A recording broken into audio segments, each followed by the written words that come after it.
아침 묵상 하란장 시작하도록 하겠습니다. 먼저 기도하시겠습니다. 하나님, 모든 장례 절차를 잘 마치도록 인도하여 주신 하나님께 감사드립니다. 하나님, 오늘도 당신의 자비를 구하며 하나님 앞에 나아갑니다.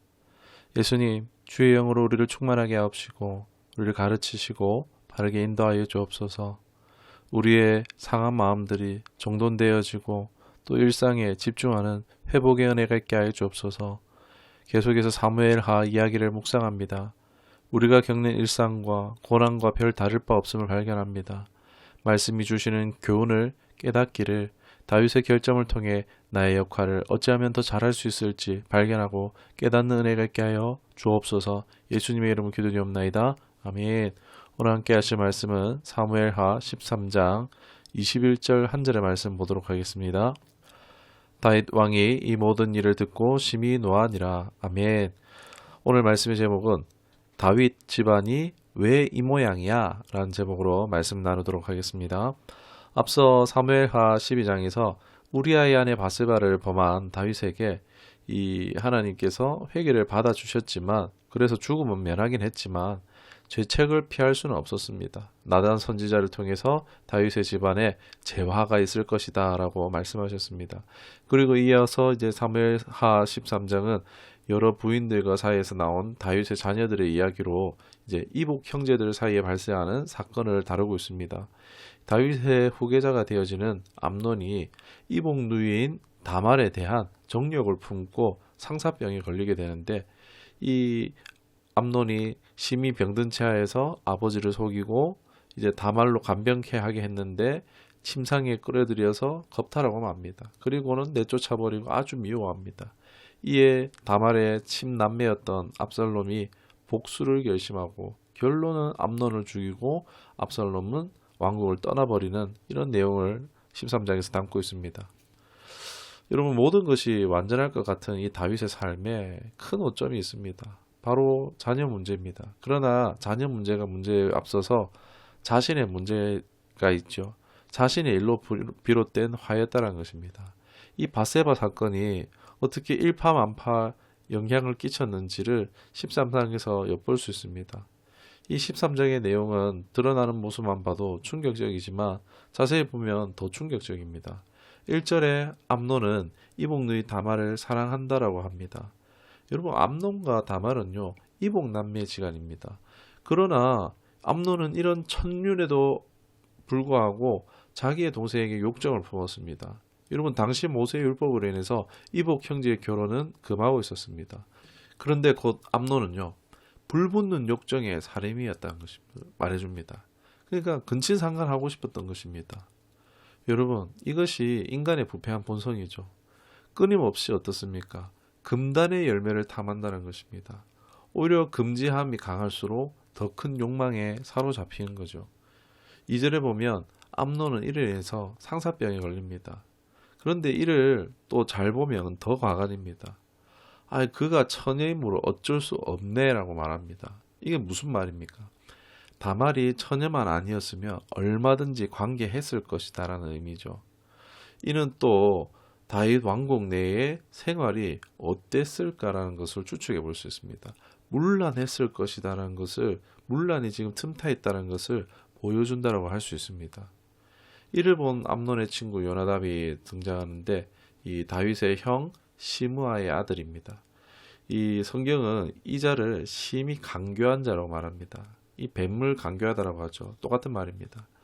정말 하는 짓도요 똑같습니다. 자기 친구가 지금 해서 안 되는 법을 어긋나는 생각을 가지고 있으면 여러분 어떻게 해야 됩니까? 야, 그러면 안 돼 하면서 잘 타일러야 하는 것이 당연한 것인데, 이 요나답은요 암논이 범죄하도록 지원하고 협력하는 모사를 꾸밉니다. 즉 요나답은요 암논을 위해서 한 것이 아니었다는 것입니다. 아마 요나답은 이로 인해서 암논이 죽게 될 것을 이미 예상하고 있었습니다. 35절 이하로 볼 수 있습니다. 그러니까 요나답은 사람을 애정해서 사귀었다기보다도 자기를 위해서 이용하는 사람이었죠. 정치적으로 호감을 사서 어떻게든 인정받고 자기 마음대로 주무르기 위해서라고 하는 게 맞겠습니다. 그 마음에 하나님을 두려워하는 마음이 하나도 없는 사람이었다는 것을 알 수 있습니다. 아무튼 암논은 이 요나답이 일려준 대로 다윗을 통해서 다말을 불러왔고 결국 겁탈하고 맙니다. 딱 창세기 3장의 모습입니다. 여러분 왕자는요, 왕자로서 모든 거 다 누릴 수 있음에도 불구하고 해서 안 되는 일, 그 해서 안 되는 일에 몰두해서 결국 계명을 어기고 만 것입니다. 또 마치 다윗이 우리아의 아내 바세바를 범한 것에 재방송을 보는 것 같습니다. 마음을 다스리지 못한 것이 결국 범죄로 이어졌습니다. 상처와 아픔과 비극을 이어낸 것입니다. 여러분 우리는 내게 있는 것보다 내게 없는 것에 주목하는 경향이 많습니다. 그러다 보면은 감사하지 못하게 됩니다. 이는요, 선악과를 먹은 아담이 되고 마는 것이고 동생을 죽인 가인이 되고 마는 것이고 부하의 아내를 취한 다윗이 되고 누이를 취한 암논이 되고 마는 것입니다. 우리가 행동으로 옮기지 않았을 뿐 마음으로 생각하는 범죄도요, 이것은 또 결코 의로운 것이 아니며 범죄에 해당하는 것입니다. 누구도 여기서 자유롭지 못하죠. 이 아담의 범죄로 죽음에 온 것에 대해서 불평할 사람은 없는 것입니다.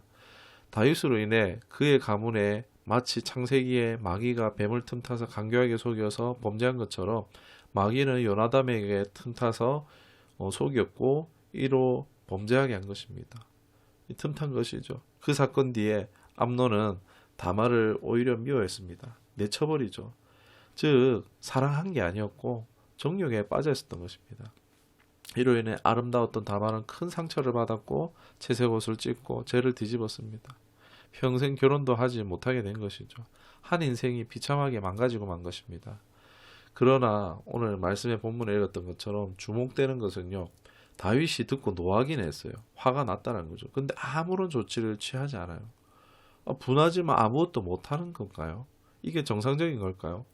율법에 근친상간한 사람은 죽이게 되어 있습니다. 다윗이 그냥 화만 내고 아무것도 하지 않은 건요, 비정상입니다. 전혀 정의롭지 않습니다. 아무런 조치가 없자 이 다말의 친남매였던 압살롬이 이제 자기가 복수하기로 결단하죠. 스스로 꾀를 내어서 양털 깎는 일에 암논을 청하고 이제 다윗이 모든 왕자들 이제 다 가라 이래가지고 이제 왕자들 왔을 때에 이때 막 술 취한 그 시간에 이제 그를 사람들 시켜서 죽이고 맙니다. 또 이 일이 일어나고 다윗은 역시 이 암논의 죽음을 슬퍼하긴 하지만 압살롬에 대해서 아무런 조치를 취하지 않습니다. 비정상이죠. 지금 겁탈에, 살인에, 다윗의 집안에 말도 아닌 일이 일어나고 있습니다. 그런데 이 다윗이 아무런 지침을 주지 않으니까 비극적인 사건이 연이어 또 이어지는 것입니다. 여러분, 하나님은 아담이 범죄했을 때 어떻게 했습니까? 불렀죠. 책임을 묻고 형벌이 내려졌습니다. 그러니까 구원의 길이 열려졌어요. 회복의 길이 열려지는 반면 다윗은 불법을 방치했어요. 계속 가중시킨 장본인이 되고 말았습니다. 다윗의 가정 내의 정의 집행은요, 실패였습니다. 왜 그렇습니까? 자기의 과거의 죄로 인한 죄책감이나 회한은요, 자녀의 행동을 효과적으로 징계하거나 판단하는 일에 제대로 하지 못하는 영향을 미쳤다 할 수 있습니다. 자신의 실패의 행동의 결과 판단을 흐리게 만들었다 할 수 있습니다. 그 외에 다윗의 공부나 책임이나 짊어진 정서적 심리적 부담이 커서 자녀 양육의 능력에 영향을 미쳤을 수도 있고 왕이라는 신분 때문에 이제 자녀들하고 의사소통에 부족했을 수도 있습니다. 아무튼 자녀들에게 아버지의 존재에 대한 부재나 공허 등 다양한 원인이 아들들, 딸들에게도 있었을 것으로 봅니다. 이 가정에서의 아버지의 역할이 참 중요한 것을 발견하게 되는 것도 같습니다. 여러분, 놀라운 복을 받은 다윗도 이 밧세바를 범한 죄로 약점이 생겼고 이 균열로 인해서 자기 스스로도 할 말이 없는 자격이 없다라고 생각했는지 자녀 양육을 바르게 하지 못했고 이것이 결국 다윗 왕국에 큰 파장을 눈물을 흘리게 된 이유가 되었다 할 수 있습니다. 여러분, 죄가 부모에게서 자식으로 결코 전가된 것은 아닙니다. 그러나 거의 마찬가지로 자녀에게 부패함이 전수되어서 치명적인 결과를 낳았다라고 할 수 있겠습니다. 그러니까 여러분, 경건은요, 아무것도 아닌 게 아니란 것입니다. 감사하는 습관이 아무것도 아닌 게 아니란 것입니다.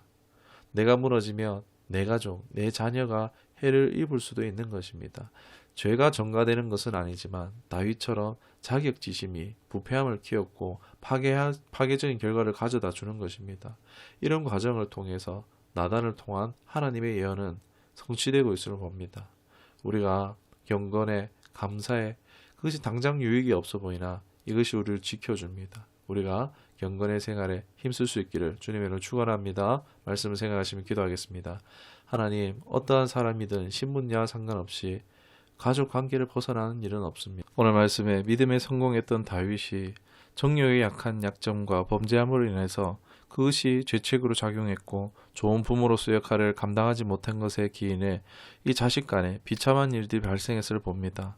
이 다윗의 실수로부터 배우고 또 다윗도 넘어졌는데 하며 타협하는 것이 아니라 우리가 방심하지 않고 경건과 자족함을 잊지 않게 하옵시고 감사하는 일에 열심을 갖는 우리가 되게 하여 주옵소서. 가족의 역할과 관계를 잘 조성하는 지혜가 우리가 있기를 원하고 감사드리며 예수님의 이름으로 기도드리옵나이다. 아멘.